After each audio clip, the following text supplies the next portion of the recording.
Well, first of all, thank you so much for the chance to be a part of this, the SIAL Paris Trade Show. I'm so excited to be here and to be able to talk about conservation and climate smart. I'm a fifth generation farmer from the state of Virginia, and every generation before me has been very focused on conservation, being able to do the best that they have with the resources to protect our environment. And in addition to being a farmer, I've been very fortunate in my lifetime to be able to serve as a state legislator, to serve as chief of the USDA Natural Resources Conservation Service, the federal agency that's charged with helping producers address their environmental concerns. And I currently serve as the Secretary of Agriculture and Forestry for the Commonwealth of Virginia. And a big part of what we do, again, is trying to address the resource concerns of our producers and how we can all work together to collaborate to be the best stewards of the land with the resources we're given. Well, just to echo what Matt has said, it's a huge honor and privilege to be here with y'all today. I'm Wendy YEAGER, a fourth generation farmer from Orville, Alabama. And, you know, I want to tell my story. I want people to know how much we love the land. I mean, we have to do more with less. So I just want to share my love for farming and talk about what I do and educate those that don't know anything about agriculture, because nobody knows what I do better than myself. So I'm here to share my story.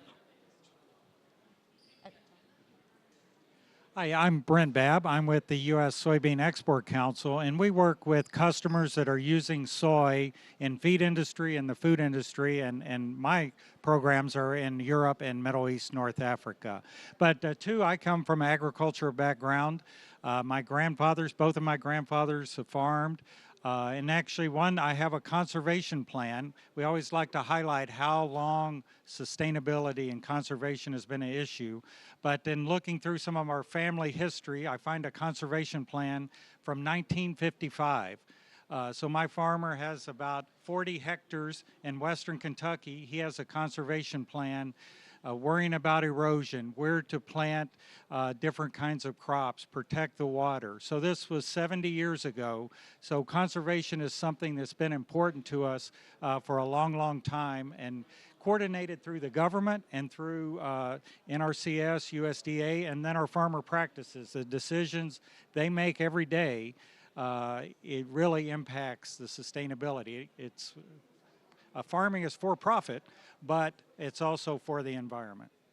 Fantastic. Right, so let's get straight into this. So Secretary Lohr, starting off, we just heard naturally you serve as Secretary of Agriculture for the Commonwealth of Virginia, fifth generation farmer, a member of the Virginia General Assembly, and you've been the chief of the U.S. Department of Agriculture Resources Conservation Service. So lots of experience, but when it boils down to innovation, how do you innovate? How do you encourage farmers to innovate?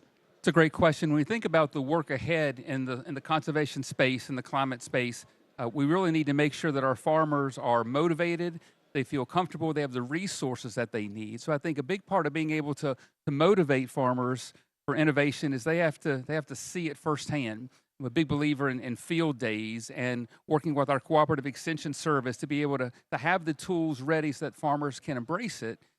Having those early adopters certainly help. In any community, there's going to be certain farmers that are respected, that they're willing to jump on to new types of innovation, which can kind of be a role model for their community.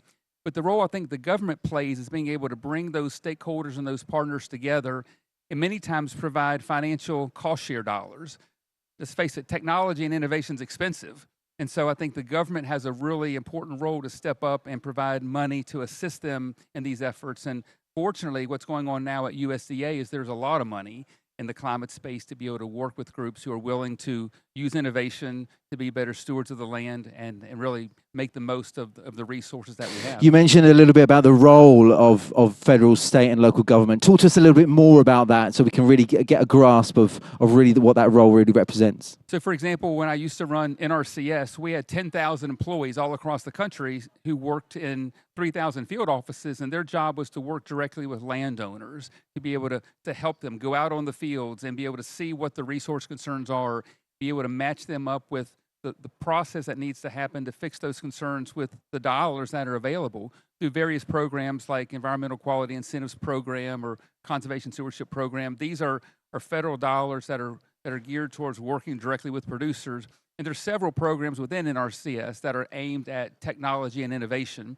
So I think having the resource dollars available, having the boots on the ground employees to help them, show them, teach them, I think that combination is where it works out best. And would you say this really helps with finding that right balance between agricultural production and conservation or even environmental protection? Would you say those three come into play? Absolutely. I think one thing we need to let producers know is that good conservation makes good financial sense.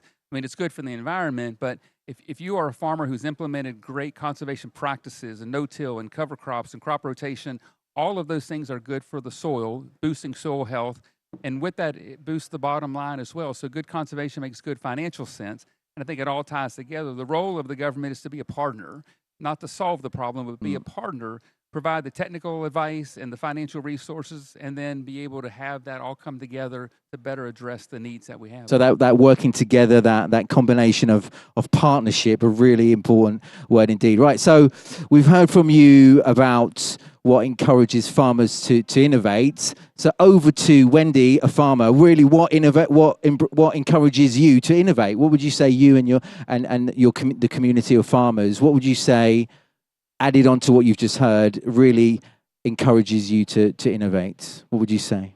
Well, we all know they're not making any more land. And so we have to do more with less.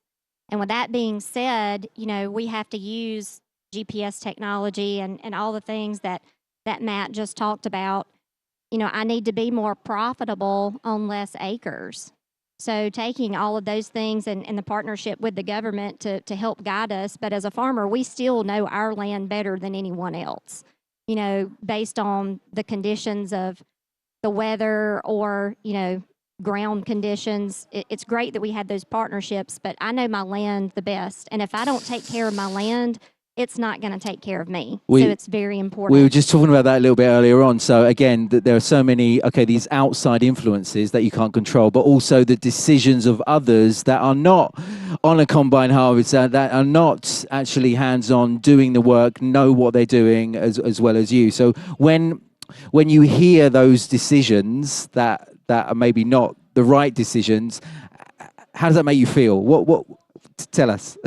Well, I think the first being thing polite as a farmer that I have to do is I have to help them understand what it's like in the day of a farmer.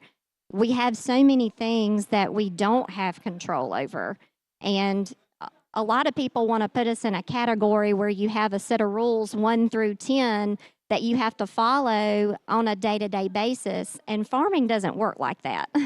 I mean, there are so many fluid situations in a day's time. I mean, I wake up with a great idea of what my day is going to be like, but between breakdowns and weather interruptions or market decisions that I have to make, it can completely change the scope of my day. So I can't do what 1 through 10. So plan B and plan C or D or or E. D or E probably come into play quite a lot in an average week of a farmer, right? Absolutely. Absolutely. A lot of people, they may ask me, what are you doing tomorrow? And I'm like, well, I have a great idea, but that doesn't mean that's going to be what gets implemented. Right. So really it's somehow giving those other people that are making other decisions about what you do, giving them insight into really how things really are, right? I think the biggest challenge is the average person is so far removed from agriculture that they don't know what we do on a daily basis. And it's important for me to be here today to tell my story, to help others understand that, I have to do more with less. They're not making any more land. And if I don't take care of the land, there's nobody that loves that land more than me. Inflation. Now, when I say that, I'm sure nobody really wants to hear that word at all. It's there, and we hear it every single day. How is that affecting the bottom line of what you do? It hurts. I bet.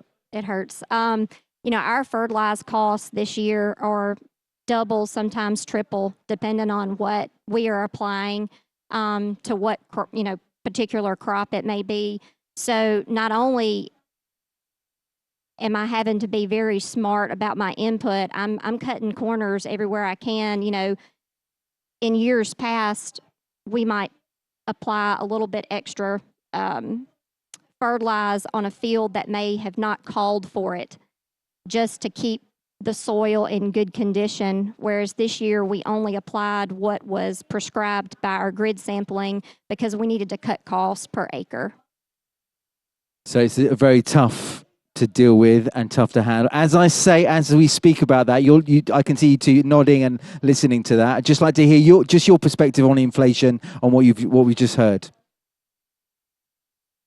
Well, and with that and what we hear from our farmers, the risk keeps going up as the price is going up. So to plant that crop, now it can cost 50% more than it did 3 or 4 years ago to plant the same crop.